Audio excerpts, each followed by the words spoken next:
Hey guys, and welcome back. I'm Seiben here for the Aether Hub, bringing you more Magic the Gathering lore. Recently on the Hub, Nizzahon presented us with the top 10 zombie cards in MTG, so to complement that video, I've decided to examine this reanimated creature type through a lore lesson. Zombies, undead, skeletons, whatever you want to call them, we're talking about the corpses of the lost returning to the land of the living, usually by the will of another and with a malicious purpose. Let's look at zombies across the whole of the multiverse.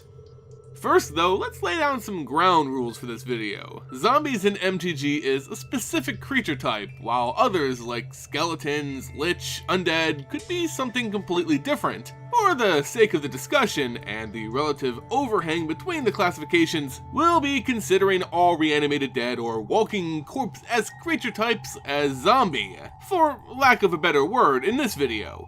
Now, this only pertains to those creatures with physical bodies as shells, so creatures like ghosts and spirits will be excluded. This video is for the spiritually challenged in the undead world. And with that seemingly needless clarification, let's take a deeper look at this ramshackled race. Zombies across the multiverse of MTG follow a lot of the same principles founded by others in a number of different mediums. Your typical summoned undead in Magic the Gathering is almost always human as a base. This is why a majority of quote-unquote zombie creatures don't have the subtype human, while others like elves and goblins always keep their respective typings. While humans seem to be the de facto zombie generators in MTG, they're clearly not the only ones. Almost every other major race has had a zombified version, and it seems anything and everything can become undead.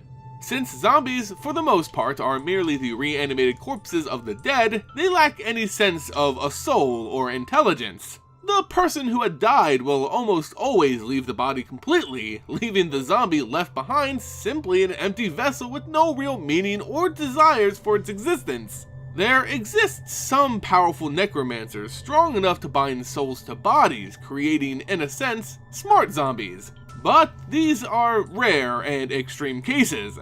Speaking of necromancers, they're one of the main reasons zombies exist in the first place. These are mages adept in black magic, using black mana to cause the death and decay of their enemies, or just anyone they find annoying. As you would expect, people like this often have a hard time finding friends, so using their spells, necromancers reanimate the bodies of those they've killed, creating a host bound to their will and command. Necromancers are responsible for some of the most destructive wars in the history of the multiverse. Seeing how their army's power is directly tied to the number of dead in a given area, it's no surprise that they're pretty potent in a battle. Limdal is probably one of the most notable necromancers of all time, terrorizing the plane of Dominaria with his massive force of undead minions, and conducting at least 2 campaigns on the mana-rich world of Chandralar. Yet there is another necromancer arguably more powerful, not to mention being a planeswalker, the beautiful and deadly Liliana Vess. Vess has a deep history with this dark magic, summoning scores of undead with ease, so long as there were bodies available, which she could easily ensure. Her power was on full display on the plane of Innistrad, her adopted home due to the world's ties to black mana and abundance of usable corpses. Here, the planeswalker would summon a massive army of zombies, which she used to take on the Eldrazi Titan Emrakul and its minions, beings of unknown origin with the power to consume worlds. While we're on the topic of Innistrad, let's take a look at the various types of undead one can find on this dark plane. Innistrad is a world basically infested with the walking dead. Necromancers from across this world will carelessly summon anyone who dies, leaving scores of these creatures roaming the wilds without purpose. One of the greatest necromancers native to Innistrad is a woman named Gissa. Using her power as a grave or ghoul caller, Gissa manages to summon scores of undead from the shallow graves of Innistrad. Yet, since Innistrad is so zombie-friendly, we actually have a second type of undead on this plane, beings known as scabes. These creatures are still zombies despite not sharing the creature type in that they're just the reanimated bodies of the dead, although the process of animation is different from ghoul calling or necromancy. A scabe is created by the will and determination of a scientist on the search for the secrets of life and death. They're known as Stitchers.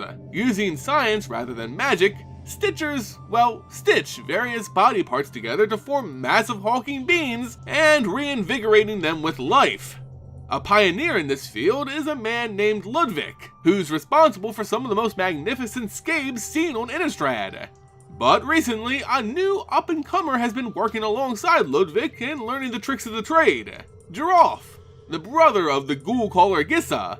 You'd think that a family of monster-making crazy zombie fans would get together beautifully, but not in the case of Gissa and Giraffe. Their sibling rivalry has a long-seated history, and for as long as they can remember, both have been trying to prove they're the better summoner of the dead.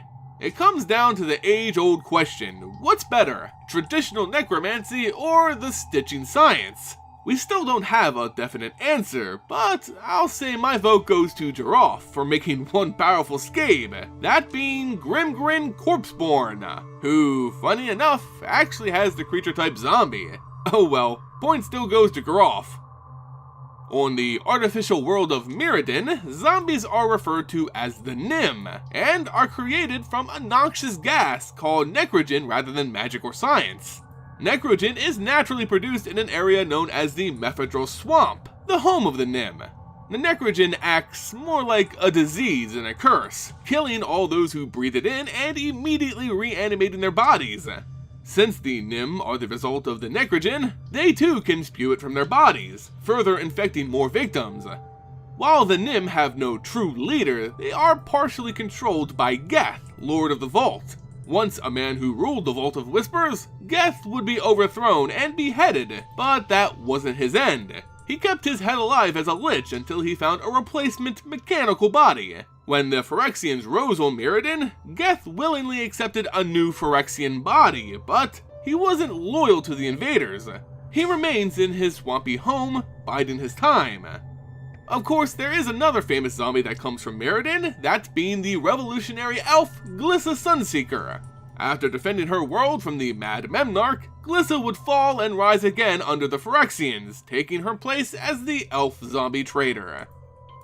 On the plane of Tarkir, the only true zombies are created by the decadent Sultai and their Naga necromancers. The zombie hordes found in the Gurmug swamps serve as the Sultai's first line of defense from the other clans of Tarkir, using their dead to make up the majority of their forces. For the most part though, these zombies, known as Sibsig, are used for menial labor or as servants, waiting on the needs of their Naga masters. The world of Ravnica has two different choices for zombies for those of us who love this wretched creature type. The first comes from the guild known as the Golgari Swarm, the green-black guild of Ravnica. The Golgari reside in the underbelly of the massive city, providing the citizens with sanitation needs and questionable sustenance. In that, the guild employs zombies as workers in these less than desirable jobs, creating mindless dead walkers from the bodies left to them to break down. Yet, some of the more powerful necromancers of the guild are able to create smart zombies, such as the founder of the guild, Svagthir, and its current guild master, Gerard, both having died and then possessed their own bodies. By comparison, the second guild using zombies, the Cult of Rakdos, look like amateurs. They only create mindless servants and implant spikes all over their bodies, turning them into undead weapons of slaughter. Not nearly as subtle, but way more metal. On the plane of Zendikar, true zombies don't really exist. Instead, we get these things known as gnolls. Gnolls are created by the plane's population of vampires. When a vampire feeds off a person and drains them completely of blood and don't destroy the husk, it's unable to become another vampire and thus a gnoll is created. These are mindless shells that are much stronger and faster than traditional zombies, remaining loyal to the vampire who created them. The fractured world of Alara, split into separate shards, had two distinct forms of zombies from the two shards heavily influenced by black mana. On the shard of Esper, intelligent artificers reanimated the dead and grafted them with Ethereum modifications. Ethereum being a type of ether-infused magical metal which granted the zombies increased strength and capabilities. On the shard of Grixis, necromancers were commonplace, and thus their risen hordes were a regular sight. Grixis is also home to a powerful Lich warlord who controls most of the shard's undead, Cedrus the Traitor. Once a righteous knight and king before the thundering of Alara, his kingdom was separated to the dark shard of Grixis. Cedrus betrayed his people and his family to demons who tempted him with power. This sacrifice allowed Cedrus to keep his consciousness even after death, making him a zombie king of Grixis. And to round out our discussion about zombies across the multiverse, let's take a look at the godly plane of Theros. As a world governed by gods, Theros of course has its resident god of the dead known as Erebos. Erebos leads the dead into the underworld where he looks after their souls for all time. But apparently Erebos isn't the best jailkeeper because the dead keep getting out. These returned souls are known simply as, well, the Returned. Clever naming there. To escape the underworld, the Returned must first lose their sense of identity, and as a result, the Returned have no faces, nor do they retain their memories or create new memories. They're emotional creatures who experience feelings, but since they're essentially nobody, events won't impact them in the long run, and they're destined to walk the world aimlessly. In the underworld, a clay mask represents each soul taken by Erebos. It contains the lasting identity of the person it belongs to. When a zombie wishes to return to the world of the living, they destroy their clay mask, and craft themselves a mask made of gold. The Returned have something similar to a civilization, even having cities known as necropolises to venture to when lost. Most here just live out their fates as the Walking Dead, while others give in to hate and anger and conduct brutal raids on the cities of the living. These murderous Returned are seemingly led by Timerit, the Murder King, who viciously kills any living being he sees. The reason behind these violent outbursts is unknown, but it's theorized that these aggressive Returned are jealous of the lives led by the living. And that, guys, was everything you need to know about zombies in their various forms found in Magic the Gathering. Are you a fan of this undead creature type? Let us know in the comments below. If you enjoyed the video, consider giving it a like, sharing it with friends, and subscribing for more awesome MTG content. If you're still looking for your zombie fix, don't forget to check out Nizzahon's top 10 zombie cards video found at the end of this or linked in the description below. As always, guys, thank you all so much for watching, and I'll see you next time here on the Aether Hub.